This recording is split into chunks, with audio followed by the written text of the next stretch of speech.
welcome to my YouTube channel. My name is Colby G. Queso. Today, we'll be discussing my fan theory that Last Man on Earth is actually a sequel to the American version of The Office.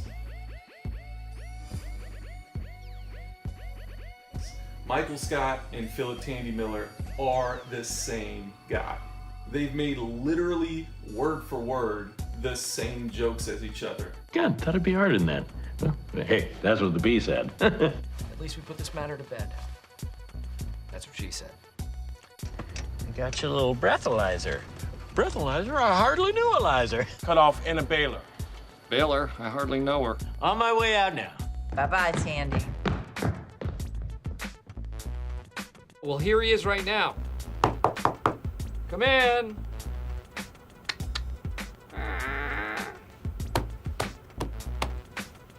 Hi, David.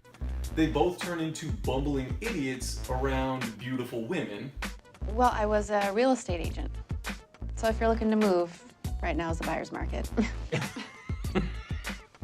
That's very funny. That's a good joke. No, but it's been weird. It's been hard. No, I know. We shouldn't joke about that. But we have to laugh about it. Best medicine. Gotta laugh. Gotta joke about it. Wait a second. Ah, I should have spotted another addict. Ah, gotta love the Bucks. What? It's like a slang for Starbucks. They're all over the place. Oh man, that place is like the promised land to me. What a business model too. Oh, too bad we don't have the good stuff here. And of course, there's this. And one time I walked in on him naked, and his thing is so small. Hey guys. Hey. Oh my God! Erica, good die. Good die. I'm sorry. If I'd known you were coming, I would have tucked it in. Oh, I kind of thought you already did. How small is it? If it were an iPod, it would be a shuffle. No, I was just thinking about your tiny penis. Carol told me all about it.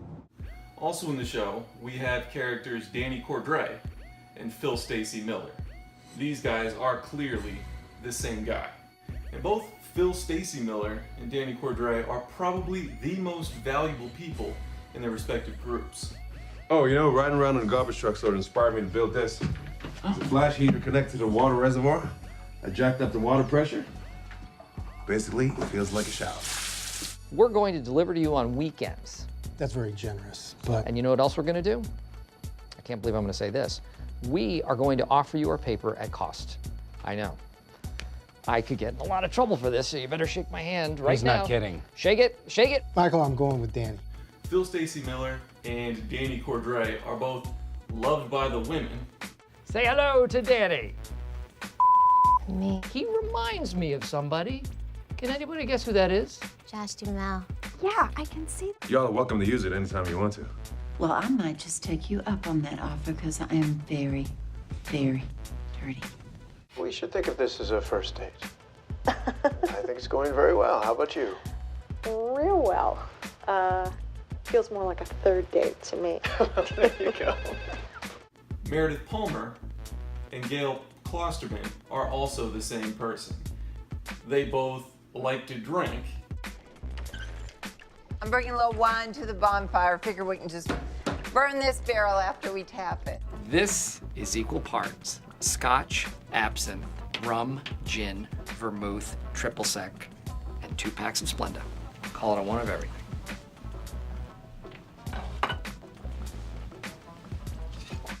Gil, it's a little early for wine.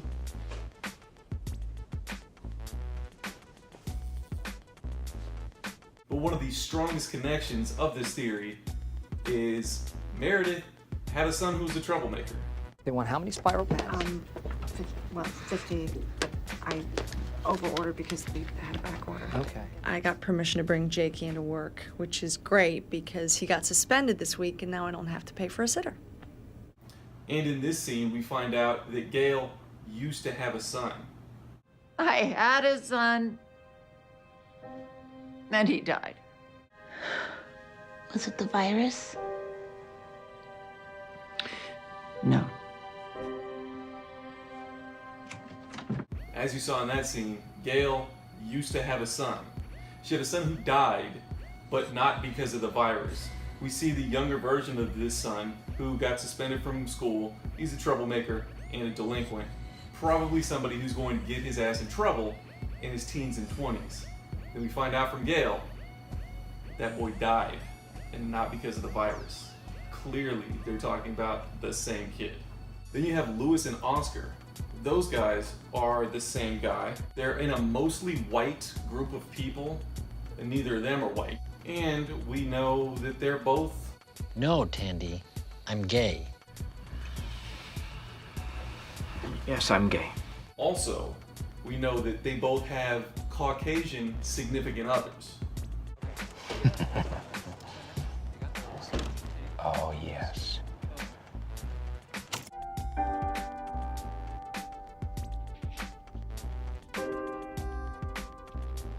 And the two of them are probably the most intelligent people on their respective shows. They're well-spoken and not cartoon character versions of real people. Then you have the characters of Aaron and Carol, who both have similar issues that manifest themselves like this. I'm not going to my room. You listen to me. You listen good. You are not to see that boy anymore. You listen to me. You are not to tell me what to do. As long as you are living under this roof, you are going to do what I said. I hate your roof. Oh, do not raise your voice to me. I'll raise it all I want. I'll raise the roof. I will pull this car over. I hate it. I hate your car. Okay, you're grounded. Go to your room. Seriously? Yes, you came up here and you interrupted Mommy's quiet time. This is so unfair. You just go on, you just march on down there, and you think about what you've done, young lady. I hate you. You're a monster. Yeah, well, one of these days I'm not gonna be here and you're gonna be so sorry you said that. I can't wait. All right, you go to your friggin' room. Melissa and Angela are the same person because they're both blonde and this. How about another group hug? Rain check. Glad we were finally able to do this. So glad. No. Okay. Another extremely strong connection between The Office and Last Man on Earth are the characters of Gordon and D'Angelo Vickers.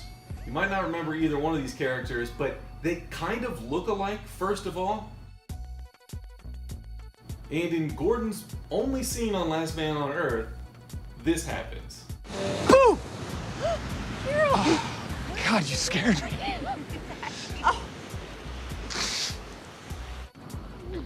Gordon. Oh my God. Gordon? He dies because somebody yelled boo at him. So clearly this guy is not in good health. Perhaps something in his past, say a traumatic injury, had taken a toll on his health. I wonder if that ever happened. Doctor is in!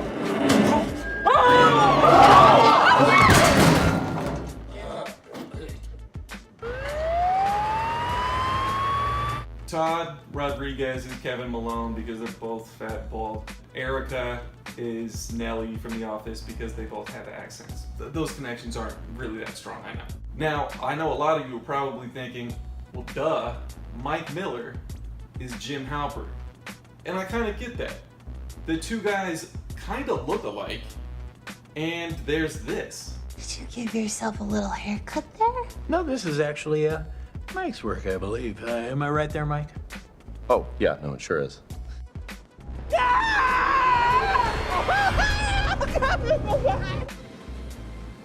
What a dummy.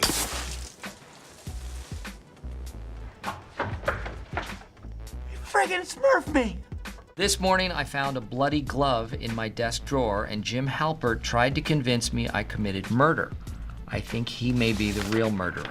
Jim Halpert said there was an abandoned infant in the woman's room. When I went to save the child, I saw Meredith on the can. Yeah. This morning, I knocked myself in the head with the phone. But they're not the same guy. Because Mike is not immune to the virus. He comes down from outer space, spoiler alert, he dies of the virus. Everyone else on that show is immune to the virus. Now, how did all of these people become immune to the virus?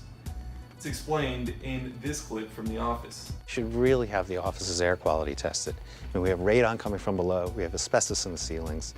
These are silent killers. You are the silent killer. Go back to the annex.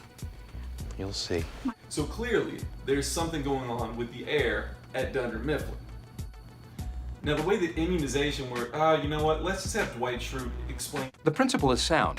To avoid illness, expose yourself to germs, enabling your immune system to develop antibodies. I don't know why everyone doesn't do this.